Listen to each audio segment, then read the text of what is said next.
Pangasinan PD RRMO naglabas ng memorandum hinggil sa pagsuspindi ng klase sa mga paaralan dahil sa nararanasang mataas na heat index. Sundan sa report. Dahil sa madalas na naitatalang mataas na heat index ng Pag-asa, madalas din na sinususpinde ang klase sa ilang paaralan sa Pangasinan. Sa nakalipas na 3 araw, nasa 42 degrees Celsius ang average na heat index.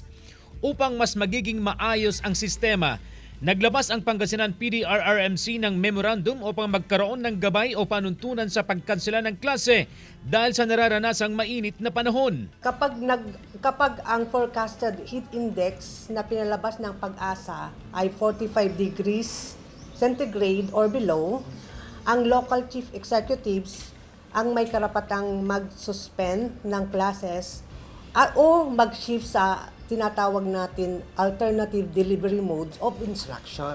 Samantala, kapag ang forecasted heat index ng Pag-asa ay nasa 46 hanggang 51 degrees Celsius, ang lahat ng pampublikong paaralan ay magpapatupad agad ng ADM o Alternative Delivery Mode of Instruction.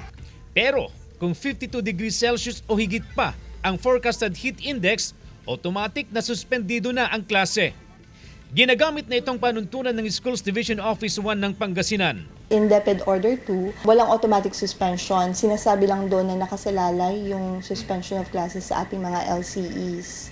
And our school heads, syempre pagdating sa class suspension, inihintay nila yung issuance kung magkakaroon nga ng suspension of classes. Sa kasalukuyan, 10 bayan na nasasakupan ng SDO1 ang nagpapatupad ng suspension of classes dahil sa mataas na heat index.